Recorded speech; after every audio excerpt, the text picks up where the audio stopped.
Hey, Cookie, will you play Beautiful Baby for me? Sure thing, Elsie. Let's go.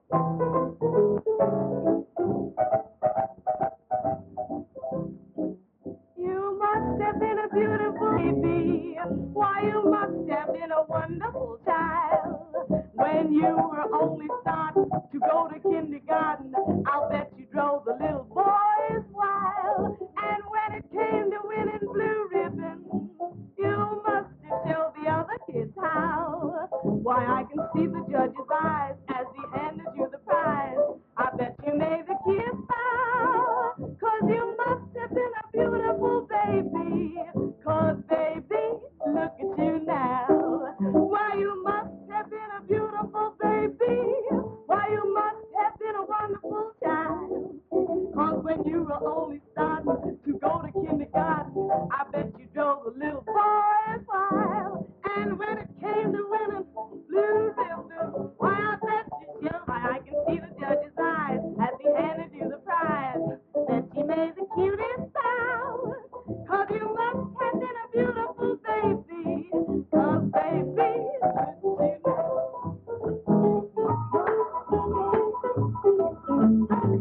Sing it, boy, sing.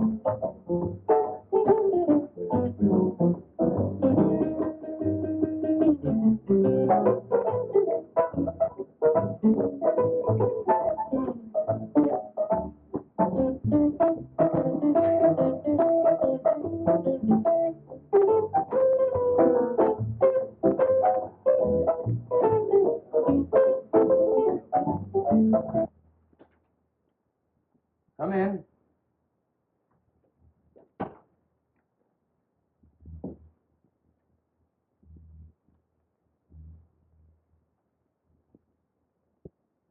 Hello, Elizabeth.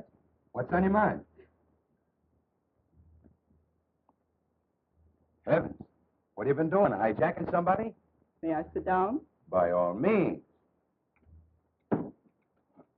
There you are. No. Well, who from, how come, and what for? Tony Guido and Nick Cavelli. I smell trouble. Their gang just pulled a big job. The Peacock robbery. Smells like one of their jobs.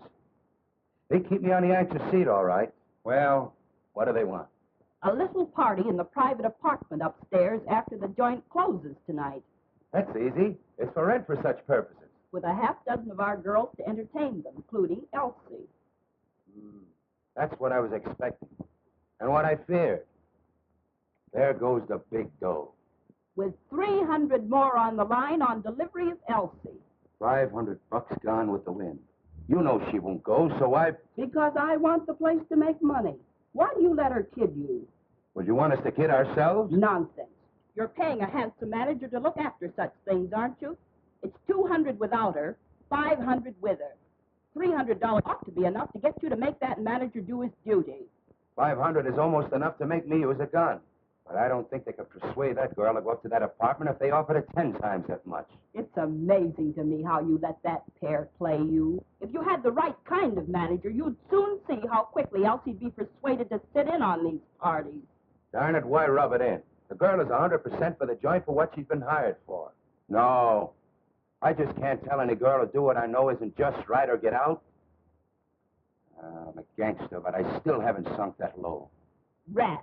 If you'll make my brother manager, I'll guarantee that Elsie Bellwood will be doing just what the joint wants her to do in 10 days or... Nothing doing, Elizabeth. I beat up men. I'll never win for getting rough with a woman.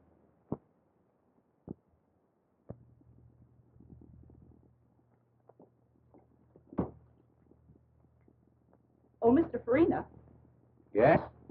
step here a minute, please. Get a load of that specialty.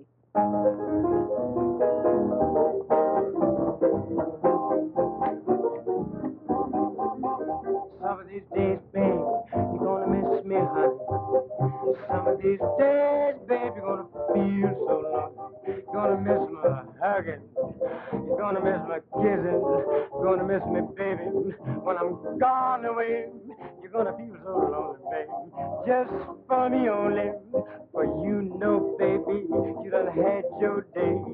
And if you leave me, you know you're gonna grieve me. You're gonna miss your little brown skin chocolate up, mama, some of these. You're gonna miss me. You're gonna miss me? You're gonna miss me. Ow. What is that? Watch it, boys. You're gonna miss your little brown skin chocolate up, mama, some of these days.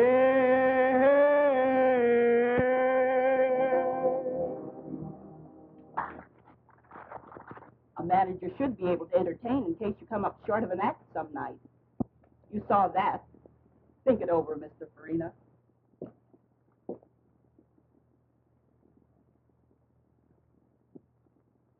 As I started to say, Elsie's a good performer, and they like her. What? She's too high-hat. What do you mean, too high-hat? Well, I mean that she should sit in on some of these parties many of our customers are always asking her to. You understand, eh, Hadnot? And, but is that just right? You know that Nut Elwood, she's a good performer, pleases everybody with her singing and dancing. So don't you think that's quite enough? Of course, but the other girls go in for it, so why not her? That's her business. I hired her to do just what she's doing. If she wants, I couldn't stop her. But if she doesn't... I understand all that. But if we could promise some of them a date with Elsie, hey, many would be willing to spend more dough. As I said, that's up to Elsie. But you mustn't expect me to try to persuade her. And I hope, too, that the Poodle Dog Cafe hasn't sunk so low until a decent girl can't work here. Ah, don't be so arbitrary, Hadnot. Many of the people who come here call themselves slumming.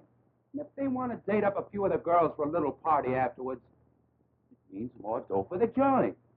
You understand? Of course I do, Farina. And they do it right along. But you were speaking about Miss Bellwood. And I merely said that if she doesn't want to go out on any, I'm not going to argue and abuse her about it. Good evening, Mr. Grady. What's the matter? Oh, nothing much. I was just trying to show Hadnot that if Elsie would consent to sit in on some of these parties, it would help the business. Of course it would. What did Hadnot say about it? He said it was up to her. Well, he should make her. Who is she if she can't help us make more money? The other girls are always willing. That's what I try to show him. But all I could get is, it's up to her. I'll talk to Hadnot myself. Oh, Mr. Hadnot. Yes, Will you please step in here a moment? of course.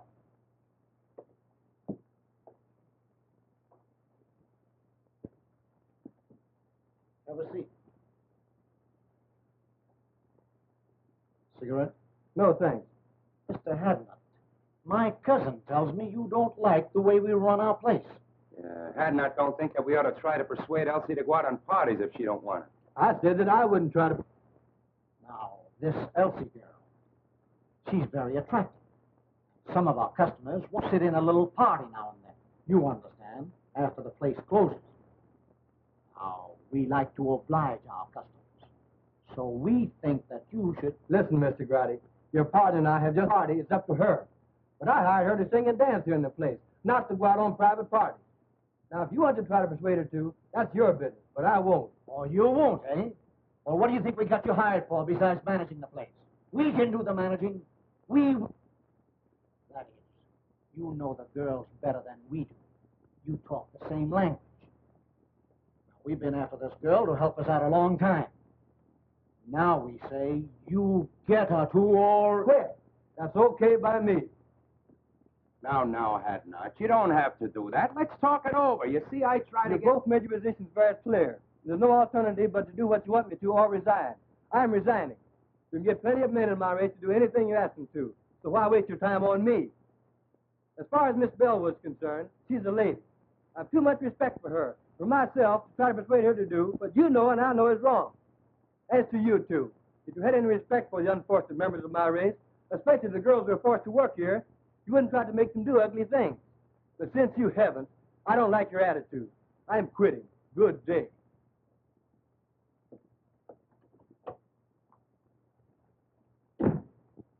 I was coming in to see Mr. Farina, and I couldn't help overhearing what was going on inside. What does he mean?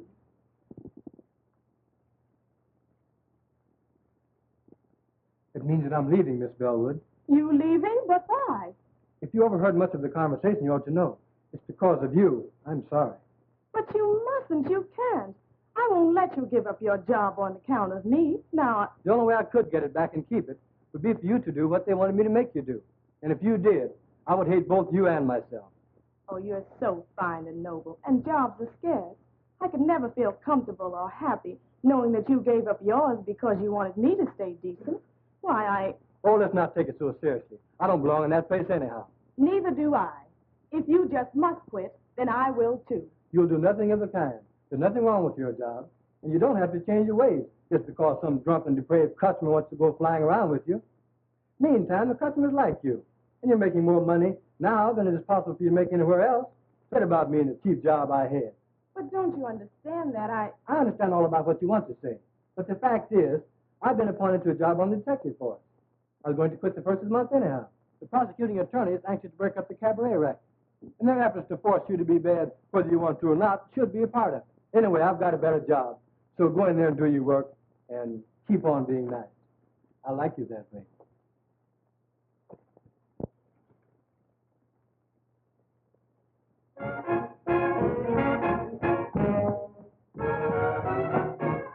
There's certain something in this world that I like best. I depend on one thing for my total happiness. No, it isn't money. No, it isn't fame.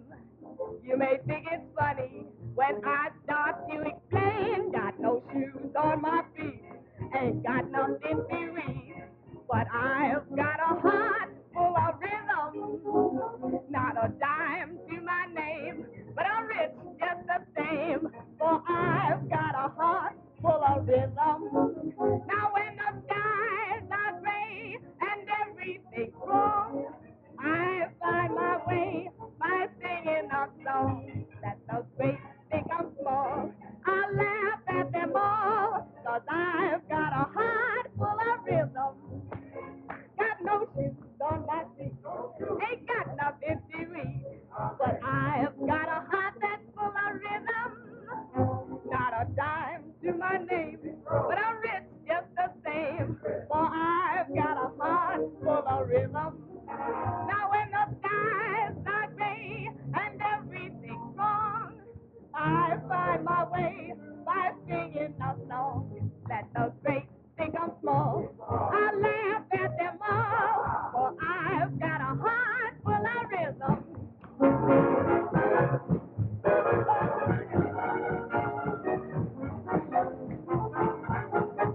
Now let the great think I'm small. I laugh at them all, but I've got a heart full of rhythm.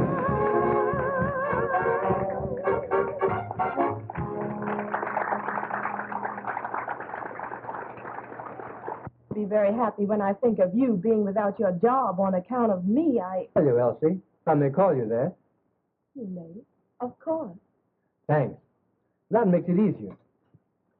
Getting back to what we were talking about, I was trying to tell you that I didn't care. You see, I've been studying for detective work for 2 years. It comes under civil service. I took the examination. Thing is all right. I don't have to worry about a job for me any longer. With a better job, I can do more good. Naturally, I'm glad that I can now be more independent and stand up when the occasion rises for decent girls like you. I sure like you for that, and I shall always respect you. I hated to think that you had to suffer any inconvenience or embarrassment on my account. However, I like to think that the Negro race have such a terrible time. If we had a few more girls like you, maybe it wouldn't be as hard as it seems. By the way, did you happen to notice anyone hanging around to take my place? Yes, those Landry boys. Incidentally, distant relatives of mine. They're made to order for dirty work. They'd hardly stop at murder. So, I may have to quit after all. No, the customers like you too well. Just you stand pat, and they'll soon quit trying to persuade you. I hope you're right. It was bad enough for the help while you were there. But with outfit like my relatives in charge? Why, I shudder when I think what those poor girls will have to put up with now. Oh, you don't need to. I'm on the getting outside. I can be out in a jiffy and upstairs before you can get around on this side. I want to thank you for a fine evening. But if I find out that you're lying about that detective job, I'm going to make you let me do something that I never thought I'd ever do. Take care of a man.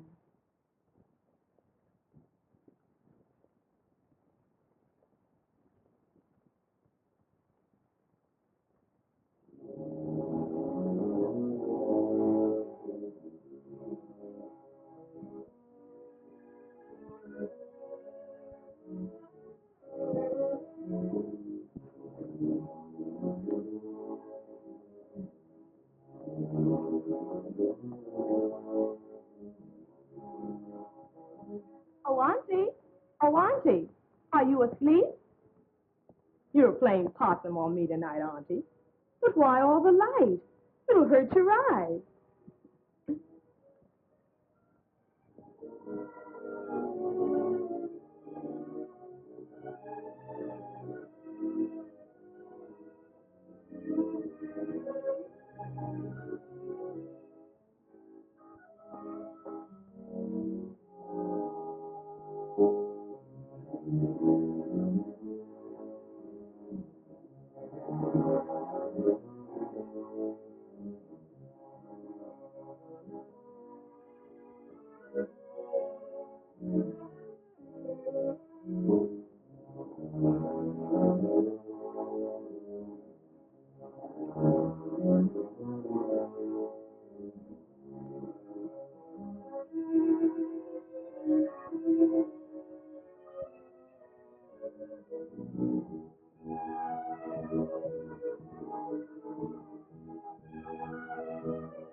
Well, Benny, my man, I saw you give up your job tonight to defend a girl's honor.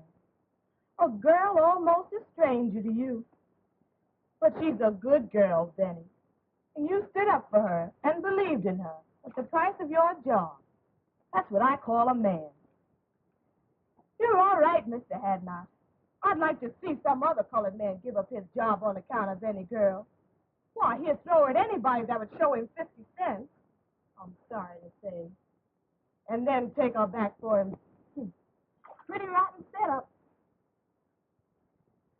But you're out of a job, Benny. You've got to live and get along until you find another one. Now, you may have this job that you mentioned, and you may have just said it to console me, but I'll find out. I've seen plenty of women taking care of men. Worthless, trifling, good-for-nothing men. And I've hated them for it. Isn't that funny? I want to take care of one now.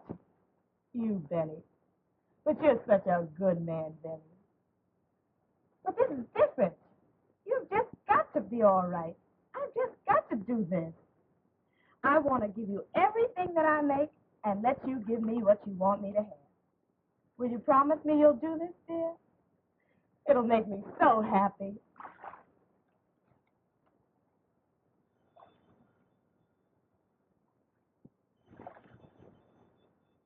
The phone. That's strange. I wonder who could be calling at such an hour.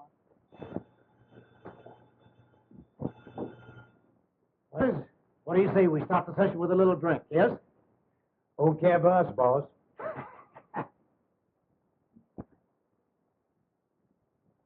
What can you want to talk to my aunt about at this hour? Please give me the message. She's a skeptic. But if you say that it's a matter of life and death, I guess I'll have to call her.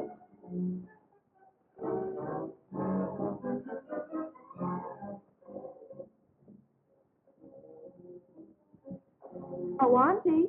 Auntie, someone wants you over the phone. Do you hear me? Poor Auntie. You're tired. I just won't do it. Whoever it is has got to give me the message or wait until you wake up.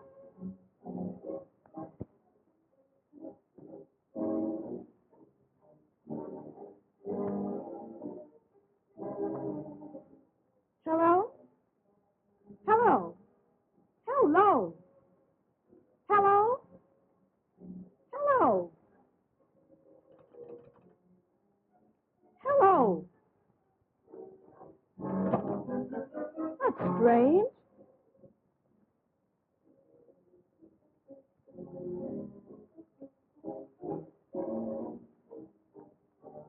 Oh, Auntie.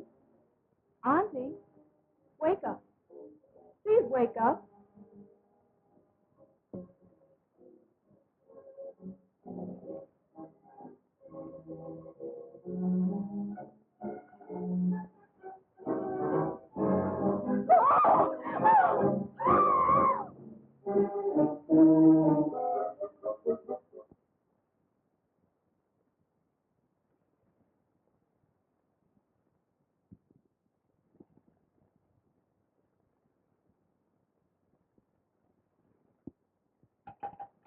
Oh, operator, operator, give me the police station, please, quick. You say you arrived home about 3 a.m. and thought upon seeing your Aunt laying as we discovered her that she was asleep? I thought she was asleep. When did you discover that she was dead, had been murdered? As I was finishing my bath, the phone rang. Yes? I left the bath and went to answer it. You answered the phone. I answered the phone. And? The person calling wanted to speak to my aunt. They insisted upon speaking to her. I asked them to give me the message. So, finally, when they insisted that it was a matter of life and death, I told them to hold the phone and I would go and call her. Then I went to my aunt's room and called her. But she didn't awaken. She didn't awaken. Did you shake her? We usually do so when someone is hard to awaken. No, I didn't shake her. She was sleeping so peacefully that I decided that I would go back to the phone and insist upon them giving me the message. So you went back to the telephone and... I went back to the telephone, and I didn't get any response. The person calling had hung up. And hung up? I tried and tried, but I couldn't get any answer. You're quite sure that no one answered? Positive. That aroused my curiosity. I began to feel suspicious. So, finally, I went back to my aunt's room and called her and shook her. And it was then that I discovered that she had been shot. That she was dead.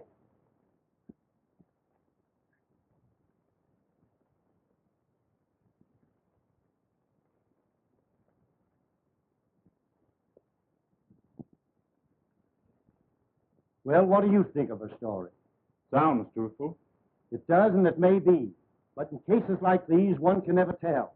It always pays to reserve decision until you learn more. That's true. Who is the girl? Her name is Elsa Bellwood. Do you know her? In a general way. I've talked with her. She's considered a very good singer and dancer and works at the Poodle Cabaret.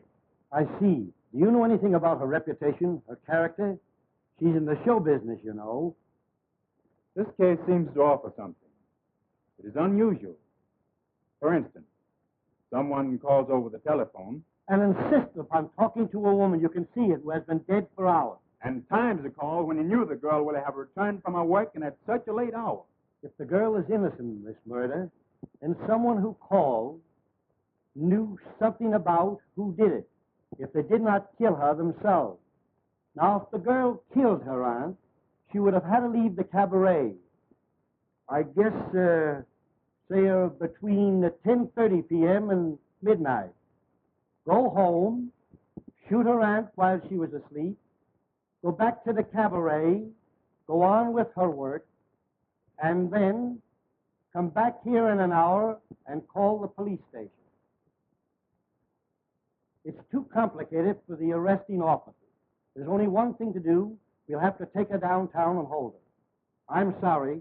She seems like a very nice girl and truthful. But somebody killed that woman. Now, as the girl was the only one here, there's only one thing to do. Take her downtown and book her. Come on. Does this mean that I'm under arrest? I'm awful sorry, but you are. Oh. And it means that you're going to lock me up? Put me in jail? Yes, I'm awful sorry. I'm not blaming you. There's been a murder, and the law has got to find out who did it. Well, there's no one else to hold it this time but me. So... If you have an idea who did it... No, not the least. Not the least. I can't imagine anyone wanting to kill my aunt. Poor aunt.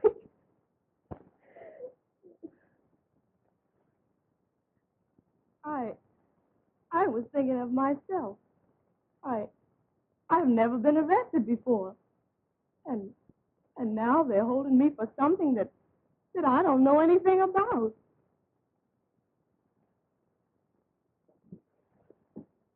But I'm under arrest. And they're going to put me in jail.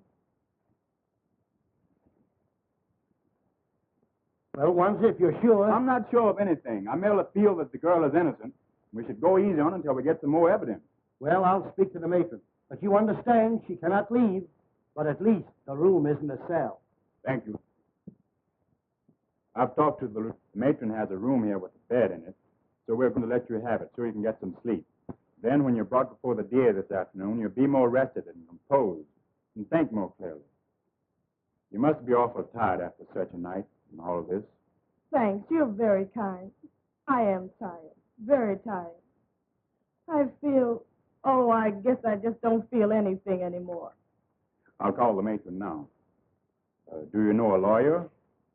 Have you some friends? I have no lawyer. I know a lot of people, but I'm afraid they won't understand this. I just don't know what to tell them. Do you have a boyfriend? No, A pretty girl like you? You must have somebody you like or who likes. Oh, I didn't say that I didn't know anybody. I know a man, but I don't... He would come closer to than anybody else. If you have a pencil, I'll give you his name and address.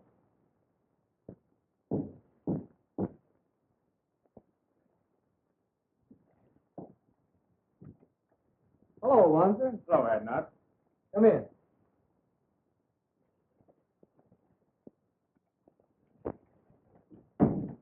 Have a seat. If Miss Bellwood didn't want to go on these private parties, you know what that means. I wouldn't make her go. Say, if I had my way, I'd clean up every cabaret like the Poodlock in this town. I stay so annoyed when I have to look upon other girls forced to put up with all they have to that it just makes my blood boil. Well, that was the trouble, and why I lost my job.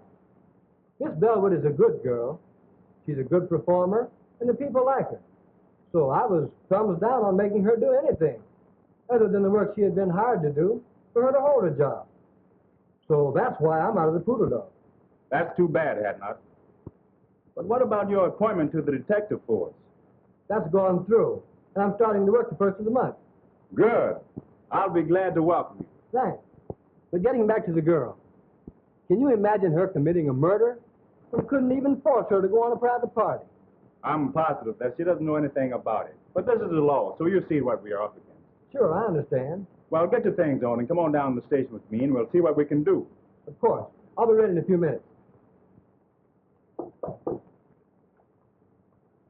Come in.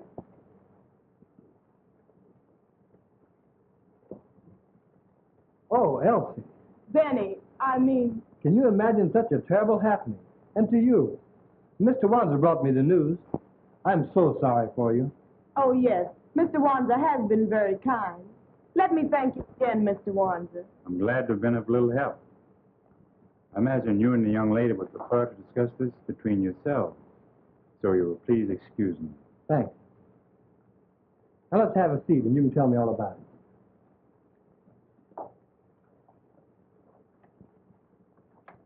As I understand it, she had been dead several hours when you found her, after your arrival home.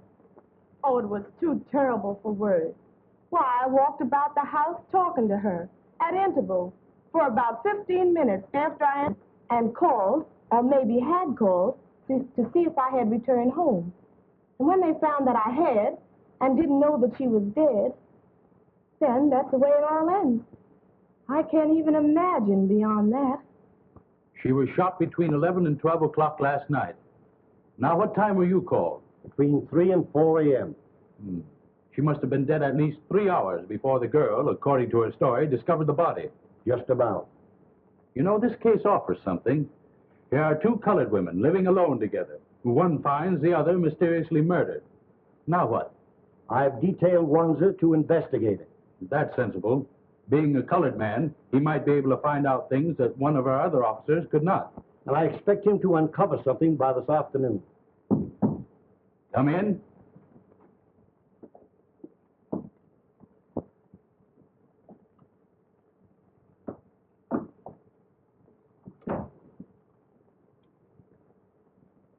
Now tell Mr. Eckert, the district attorney, how you're related to Miss Bellwood and what you know about her aunt. Well, I don't know that I ought to. Go ahead, sister. Tell them all about it. Well, all we know about the murder is what we read in the morning papers. Of course, we know, that is, we knew the victim, Josephine Hawkins. In fact, she was a cousin of ours. Oh, your cousin. So you were related. All right, go on.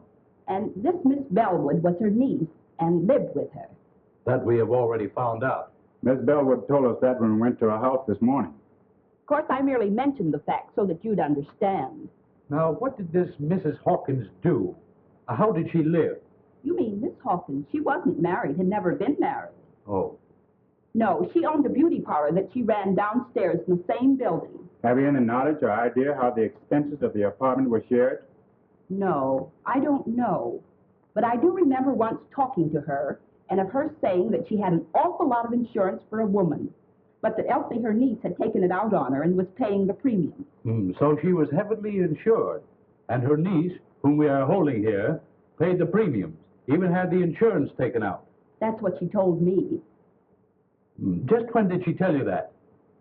Oh, 3 or 4 months ago, I'd say. That, of course, could be a motive for the murder. But we want to know more, Mrs. Green. The whole story. All you know. It's all right, Elizabeth. Go on. Tell them all you know. Well, Now, just a minute. Come here. You keep telling her to talk. How about you doing some talking yourself? What are you ordering her to tell? What do you know? Well, you see, I just got a job to manage the Poodle Dog Cafe last night. Oh, I see.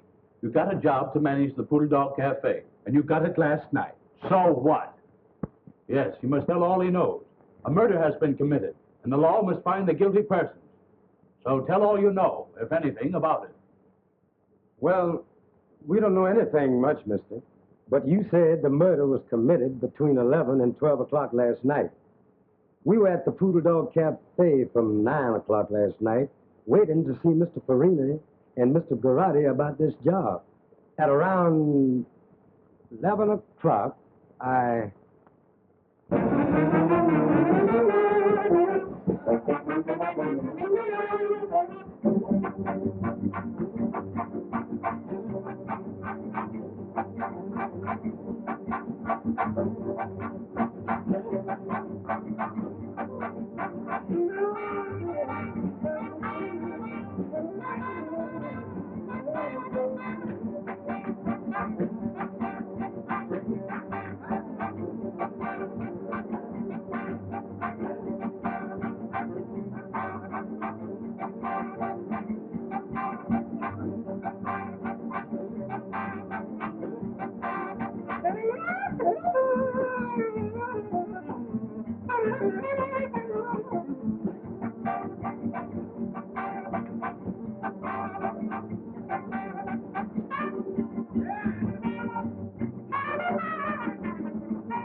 Gee whiz, I wonder when are those guys going to get around to me.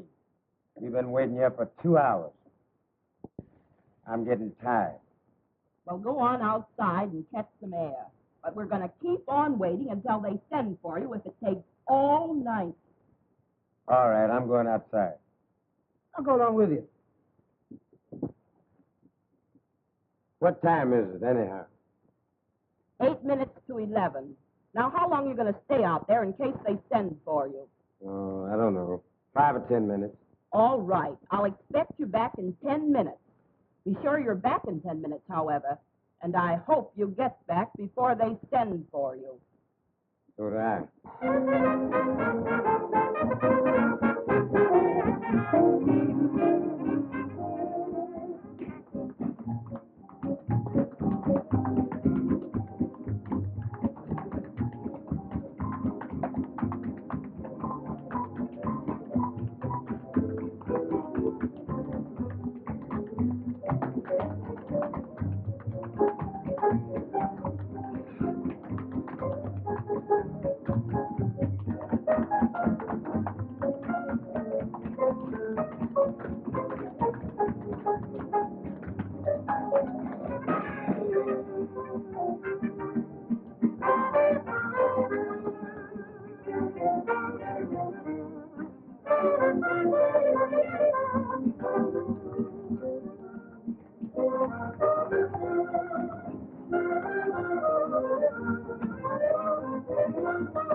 Glad to get out of that stuffy place. Cigarette? Yes.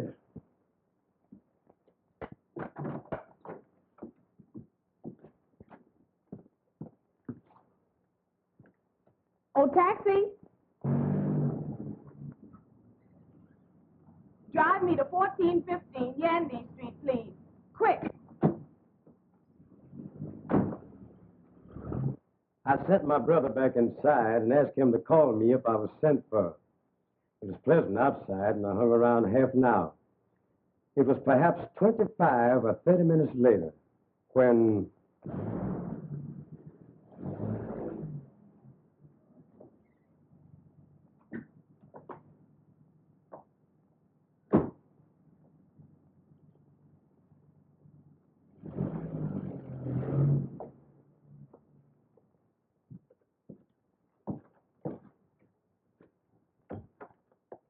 It's great to see you now. Okay. When I entered Mr. Garrod and Farina's office, I happened to look up at the clock and remember that it was 11:35. Yes, sir. Bring Miss Bellwood to my office at once. Yes, sir. I thank you people for the information you have given me. I'll take your address, and if and when we need you, we'll send for you. You may go now. I sure hope you don't send for me. Oh, what an awful story. Why, I didn't leave the cabaret from the time I went to work until Mr. Hadnot picked me up and drove me home shortly after 2 o'clock that morning. Why has the man chose to lie like that? Perhaps he's trying to shield the real murder. Would he have any motive for killing her himself? Oh, I don't know. The whole thing has become so confused until I can't think clearly anymore. But I can't see where he would have had any motive. And why are they trying to put it on me? These cousins of your aunt seem to have hated her, or you both. Can you prove that you didn't leave the place at the time he said you did? I'll try to. Now, let me think. I remember. After the first show, or I should say between shows, we always do 2 shows, I went to my dressing room and had a nap. I always do. If someone saw you go to your dressing room and could swear you stayed there until the second show, that would counter this evidence, which Landry will no doubt repeat when he's placed on the stand at the trial. That's it, Miss Bellwood. You took the words out of my mouth. I see. No, because I always lock myself in, and I don't recall seeing anybody when I went in or when I came out. That will make his statement about seeing you leave the place hard to disprove. But we've got to produce evidence to prove that he's lying.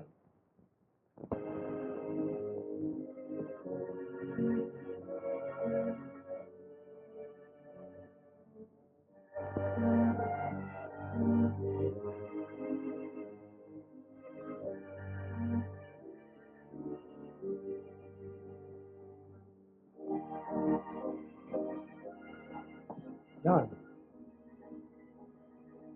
There's no use, Benny. Why give me false hope? Just leave me here to slowly succumb to this living death. I want to forget that I was ever born, and that I ever had any hope, and that I was ever a free person, once happy and hopeful. I can both understand and appreciate your hopelessness and despair, Elsie. But I want to tell you, dear, that I love you, have loved you long before you even knew it, and that I've dedicated my life to righting this great wrong and setting you free. Since you didn't kill your auntie, somebody else did. So you see, I must ultimately succeed, and I will succeed. Oh, what you say sounds so beautiful, Benny. But I'm only a convict now, and I shall always be pointed out as a convict. You're a victim of circumstances, Elsie. You're not the first person to suffer this misfortune. When the guilty persons are brought to justice, you'll be a martyr, and no person can point a finger of guilt or scorn at you. I'm going to help you, dear, but you must help me to enable me to help you. Help you, Benny? How can I? Easily and simply. I believe Mrs. Green and her brothers either killed your aunt or hired somebody to do it. At least know who did. Either way, the truth is not before very long. Some Negro mixed up in this is going to talk. They always talk, and they can never keep a secret, especially one so important as a murder. Maybe. But why haven't they talked? Don't you catch my point, dear? You had to be convicted first. They've kept so busy telling lies to put you here that they couldn't start talking up to now. But with you convicted and here in prison, they'll soon relax. They'll think they've been smart in putting you here and don't know enough to realize that you can be gotten out. Their first move now will be to try to get the insurance money. I'll bet I'll be able to write you in less than a week if they've made application for it. I love you, dear. You're my great incentive. Kiss me.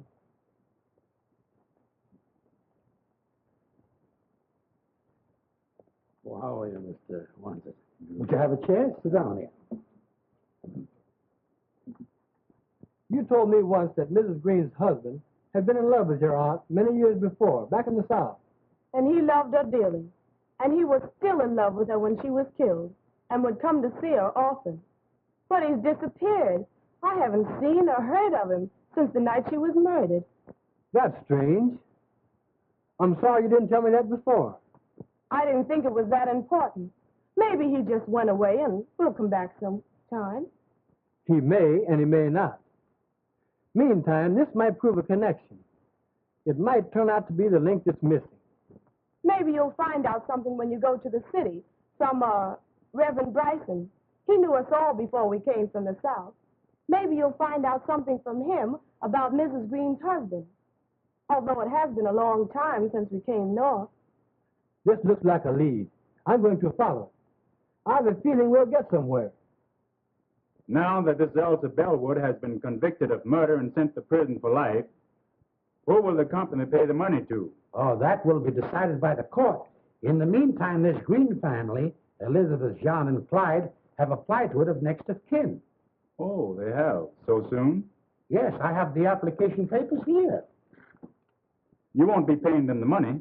Not until authorized by the court, and that will take considerable time. I'm glad to hear you say that.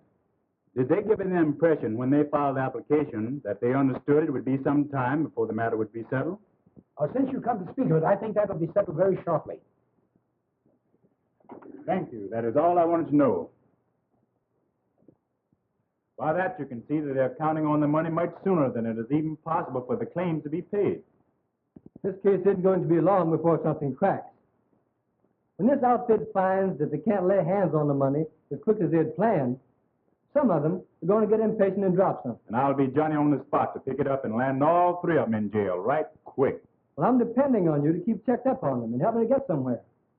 I have a feeling that there's a story yet to tell.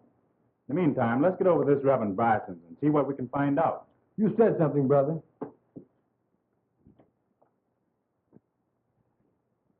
Be seated, gentlemen.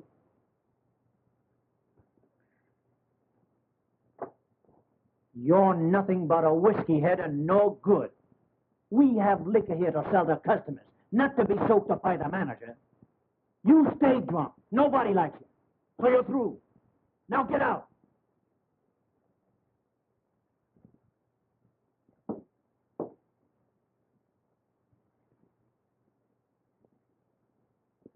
Yes, I know everybody that's involved in this unfortunate affair.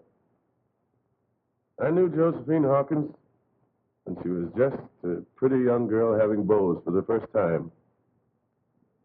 I knew Elizabeth Landry when she pulled the trick on Ned Green that made them man and wife. She says that she's going to have a baby and that I'm his father. Are you?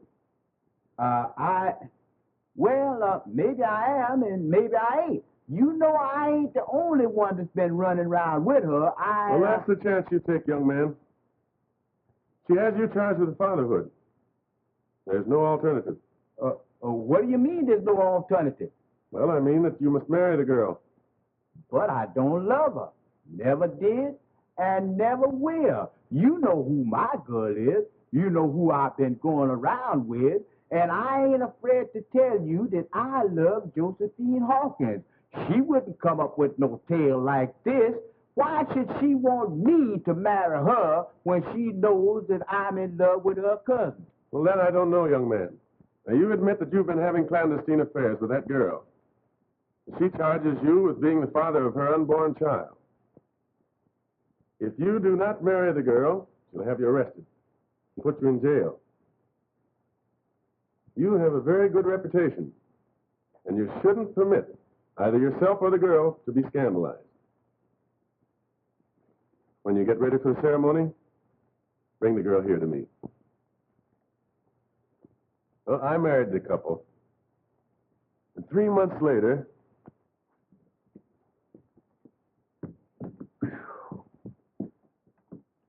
she lied. She's no more to become a mother than you are. She tricked me into marrying her, the dirtiest trick a woman could pull on a man. That's why I came to you to find out what could be done by it. well, you might ask for a doctor's examination. And if the examination proves what you say, I think the court would grant you an annulment. I don't want to wait that long. I can't be bothered with no nerve. I'm leaving town. I'm afraid if I stayed here, I'd kill her. I ain't got time to be bothered. I am leaving town tonight. Goodbye. Heartbroken, Josephine Hawkins had left town, gone north. And Elizabeth, after Green had left her, she left shortly afterward also for the north. And feeling that Green had followed Josephine, which perhaps he had, Elizabeth took her brothers, whose reputation was rather unsavory, north with her. 10 years later, I was transferred to my present charge. And when I came here, I learned that under the threat of death, Elizabeth's brothers had virtually forced Green to live with her. And in the meantime, Green's love for Josephine had never died. And he insisted upon seeing her whenever he had a chance. I think you have given us the key, Doctor, to the missing link in this tragedy. And we'll start from here and run this thing down. You can bet.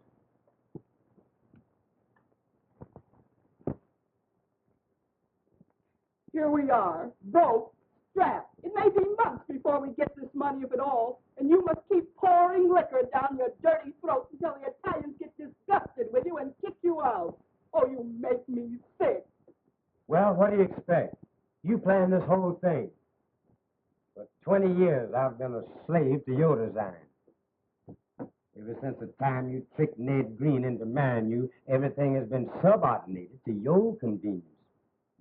The only way I've been able to keep up is to keep pouring a lot of rotten liquor in it.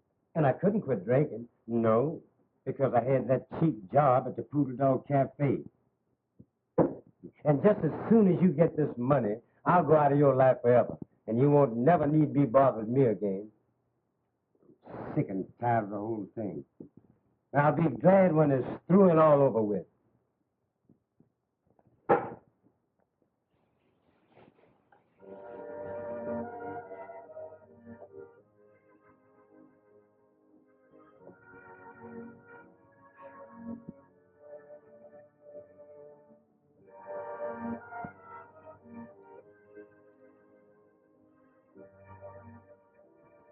Dearest Elsie, we're getting somewhere.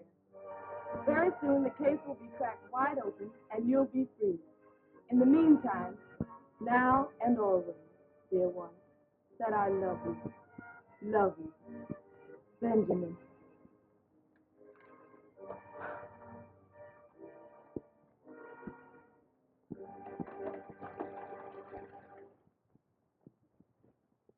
We'll wait right here till somebody comes out or goes in. I have a feeling we won't have to wait long. Hey, son, come here. Yes, sir. Live around here? Right across the street in that house with the yellow shades. How about the house next door? Mrs. Green lives there. Mrs. Green? Yes, sir, and her two brothers, John and Clyde. Nobody else? Well, her husband used to stay there, but he don't no more. He doesn't anymore. Why? I don't know. He just don't. He ain't been there in a long time. I think he went away somewhere. Anyway, he ain't there no more. But Mrs. Green's brothers, do they still live there? Oh, yes, sir. One of them's there now. He always is. The other one will be coming along soon. They eat about this time. And the other one will be coming along soon for his dinner. Which one's there now? John. He sleeps up until about this time. Then he gets up and eats. And then he goes down to the Maple Leaf Social Club. Maple Leaf Social Club, eh? Well, what time does he get back? He's never back before I go to bed, so I guess he gets back kind of late. Now, this brother John that you mentioned, does he work? They say he does. My papa says they gamble down there. And he does something. Thank you, son. Oh, there's something for you. Oh, thank you, sir. Now, what time do you go to bed? About 9 o'clock, sir. About 9 o'clock. I see. How would you like to meet us, say, right here at 8 o'clock? We want you to carry a note. We'll give you another quarter. Oh, I'll be glad to, sir. Right here at 8 o'clock. Right here at 8 o'clock.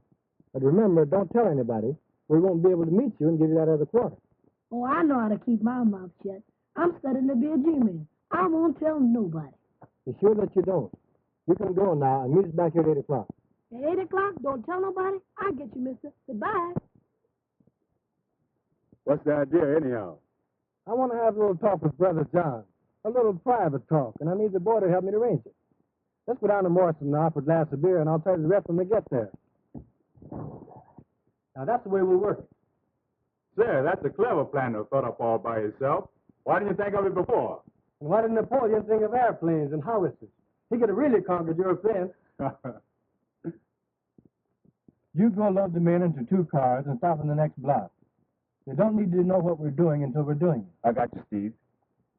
Now, when I drive up, be sure and have your hand on your gun and be ready to get in the car and cover. Understand? I got you twice. Okay, now going.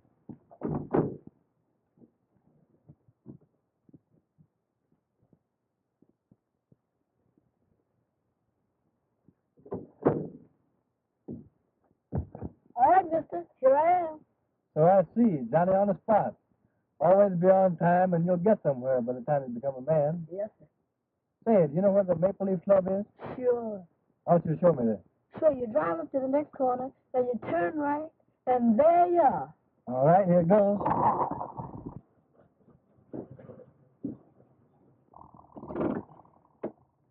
That's the club there, mister. Yeah? Well, go in there and see this man, John, and tell him that his brother wants to see him down there right away. Understand? Yes, sir. When you bring him here, I'll give you the other quarter. Now, when he's sitting here by me, you come around on this side of the car, and I'll slip it to you easy like. Yes, sir. Now, if you do just as I say and keep your mouth shut, it may be 2 quarters or half a dollar that I'll be giving you. Yes, sir. You can go now.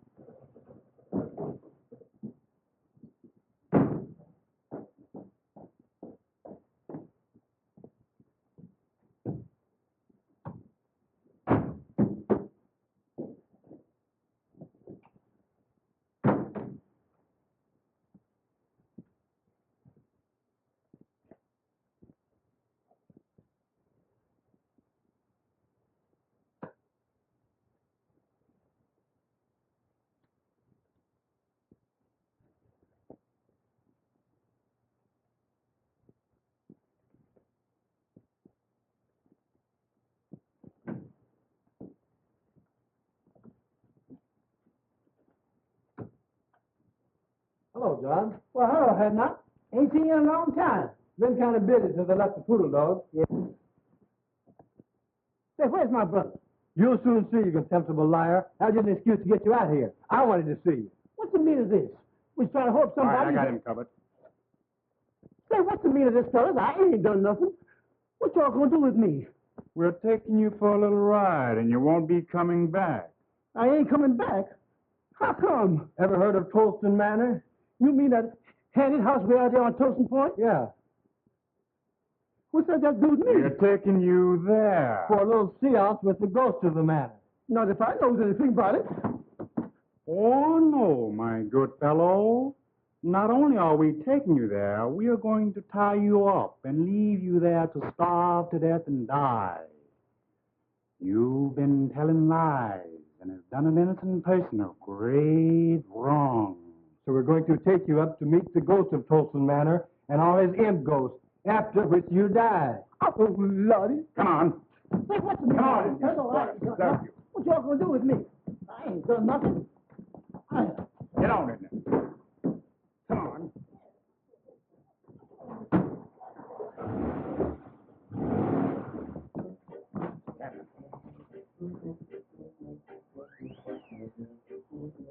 All right, Walter. Make a light, please.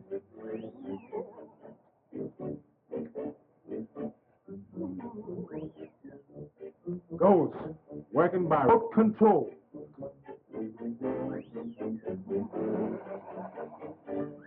I hear that the only living things to visit here are huge buzzards with pink necks and white gills who fly down through the chimney and pick the bones of liars like John here, whose lips have caused great suffering. They tie them to that post over there. And when the buzzards lie down and devour our bodies, old Toastin turned their soul into imp ghosts. And every night at 12. Great goodness. It's midnight now. When that hand reaches 12, the ghost I've heard appear. At the stroke of 12, now watch.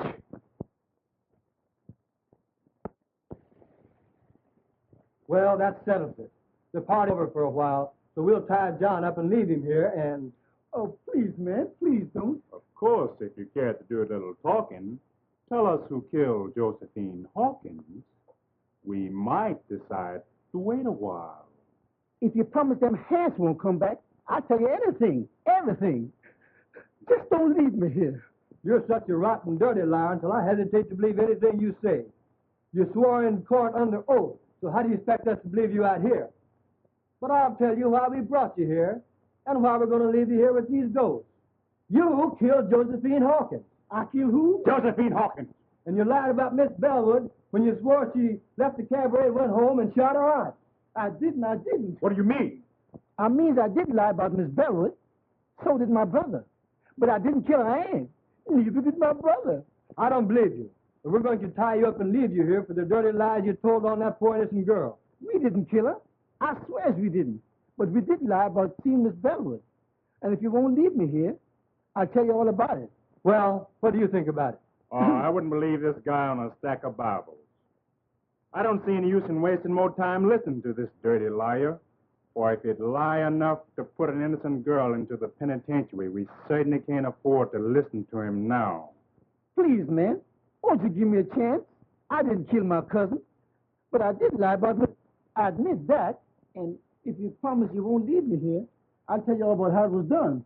Shut up, you lying skunk. I don't heard you say. Wait a minute. After all, we can listen to his story, and if we still don't believe it, we can tie him up and leave him here. Oh, well, if you insist. All right, you rascal.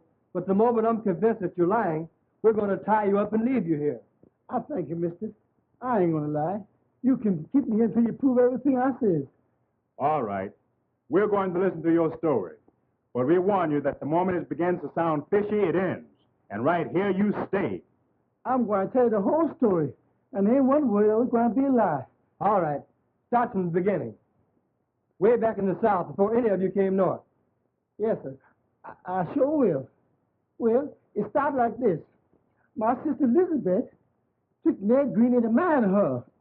He was going with my cousin Josephine and was planning to marry her. But when Green learned the truth, he hauled off and left her and came north. Josie found out somehow Green was mad, so she hauled off and left too. My sister then followed Ned up north and brought me and my brother along with her. And lo and behold, she found Ned up here chasing around after Josie. That made her mad. So she had us go get him and scare him into living with her again. He tried to, poor fella, but they just couldn't get along somehow. You see, Ned was still in love with Josie and was always slipping out and seeing her. Then, just before the murder... You've made a slave out of me all of my life. Why don't you let me be and give me a divorce so I can go and marry Josie? You know I love Josie and have loved her always. We would have been happy if it hadn't been for your lying lips.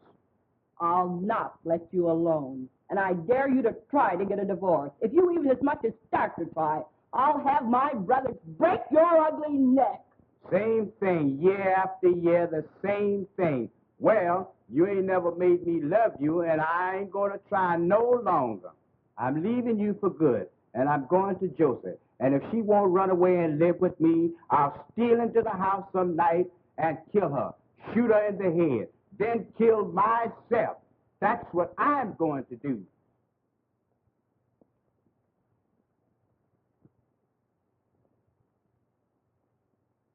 No dumb Negro like you ever had nerve enough to shoot anybody. And as for killing yourself, you make me laugh. But my sister was mistaken that time. For the very next night, that was the night of the murder, when we returned home from the cabaret where we testified we saw Essie leave, then come back. We found a note.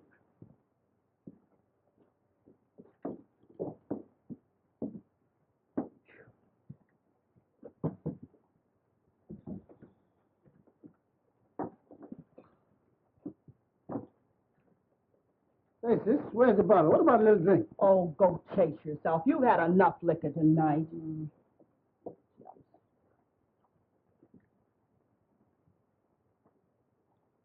Hey, what's this? There's a letter.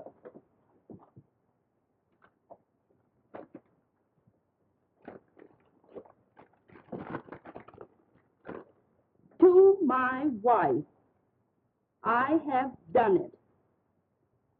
There is nothing to live for, so tonight I went to Josie's house and shot her through the head while she slept and turned on the light so her soul could find the way to heaven. With Josie dead, when you find this note, I will be dead too. I am going to tie a rock around my neck and jump off Tyndall's Bridge.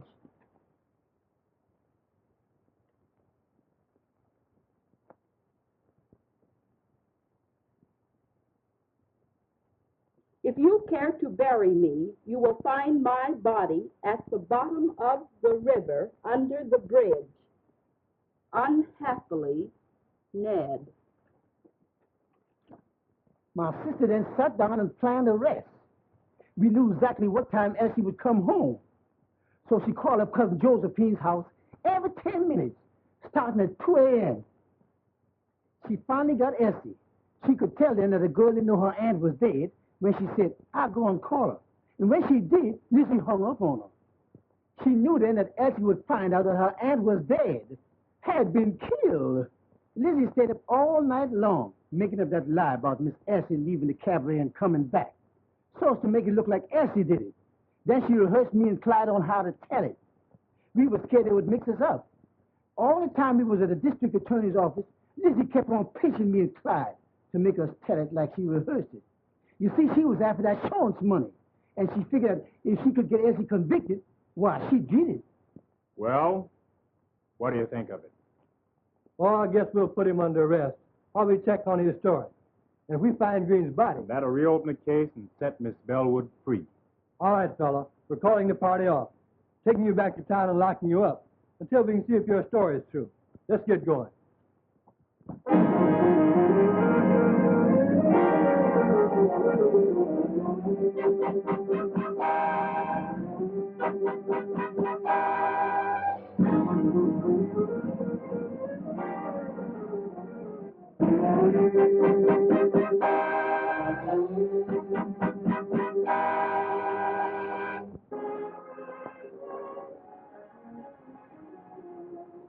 They're yours, dear.